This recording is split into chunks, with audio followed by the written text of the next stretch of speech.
We spend massive amounts of time writing perfect code to secure our systems. But a flawless lock is useless if bolted to a crumbling foundation. Engineers rely heavily on the concept of a logical sandbox. We assume that a Boolean check, like verifying a password or a digital signature, acts as an absolute binary gatekeeper. If the math checks out, the gate stays shut. Code executes on a physical tech stack, routing electrical signals through silicon and relying on processors guessing future instructions. Forcing rigid logical rules through this physical machinery generates side channels. Heat, timing delays, and electrical fluctuations bleed across the boundaries of our applications.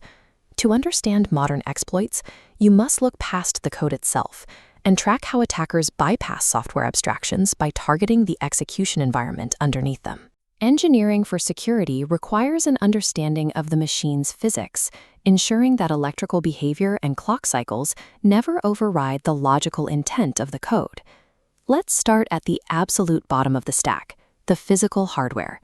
When you power on a modern device, it initiates a sequence called secure boot to prevent unauthorized code from running. An internal boot ROM verifies the first-stage bootloader's signature, which then verifies the kernel, creating a chain of trust.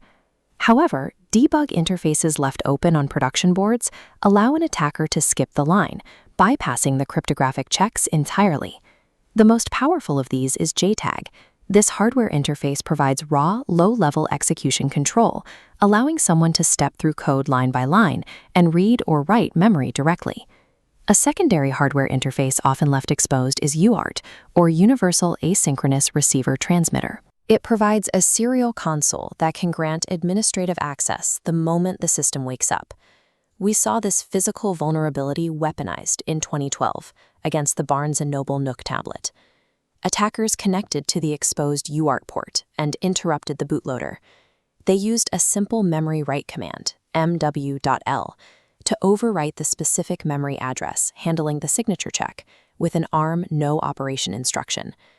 By replacing that instruction, the device booted a custom Android kernel without throwing a signature error. The physical execution path was altered before the logic could properly run. Cryptographic mathematics offers zero protection if the attacker holds physical authority over the silicon tasked with verifying them. Even if the hardware engineers properly disable all debug ports, the system remains bound by the physical constraints of the CPU itself. Modern processors use speculative execution. Instead of waiting for a slow memory check, the processor guesses an outcome and executes it ahead of time. This habit of guessing creates a massive vulnerability, known as Spectre Variant 1, or the bounds check bypass.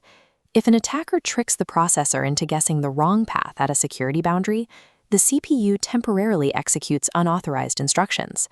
Once it realizes the mistake, it rolls back the logic, but leaves the unauthorized data sitting in the high-speed CPU cache. Attackers can then time how long it takes to access specific memory blocks.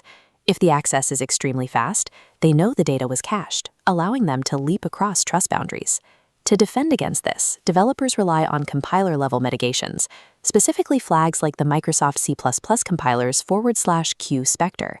This flag analyzes the code during compilation and inserts specific instructions that act as a strict code execution barrier. It physically stops the processor from speculating past vulnerable branches.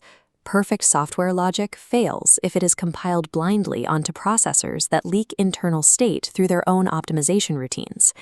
Even at the highest layer, operating systems and web applications, the physical reality of time itself becomes an observable vulnerability. This is documented as CWE208, Observable Timing Discrepancy. It demonstrates how simple comparison functions unwittingly broadcast secure information to anyone watching the clock. We can see the foundation of this flaw in the hardware boot sequence of the Xbox 360. The console verified signatures byte by byte, stopping immediately upon encountering a mismatch to save time. By mapping execution time against correct data, an attacker measures slightly longer comparisons to confirm a correct byte, cracking the signature sequentially. This exact same hardware bootloader concept scales directly up to high-level web server authentication. It's the reason behind OWASP Requirement 2.18, which mandates that web applications prevent username enumeration. If you try to log in with a non-existent account, the server checks the database, finds nothing, and immediately throws an error. But if you provide a valid username with the wrong password, the server takes slightly longer to process the rejection.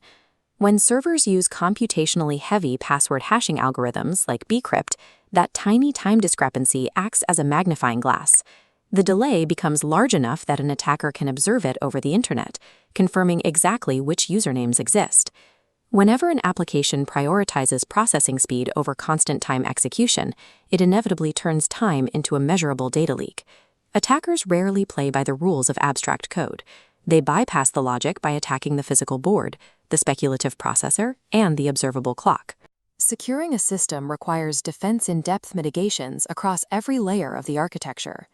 At the hardware level, engineers must sever physical access by disabling boot ROM execution and permanently locking debug ports like JTAG and UART before a device ever leaves the factory. At the microarchitectural level, systems must be rebuilt with specific compiler mitigations to force processors to respect security boundaries, rather than blindly optimizing for speculative speed. And at the application level, web developers must utilize constant time authentication mechanisms. Forcing success and failure states to take the exact same amount of time mathematically blinds timing attacks. Resilient systems treat the physical execution environment as the primary security boundary, requiring that hardware habits and temporal leaks be aggressively contained and understood.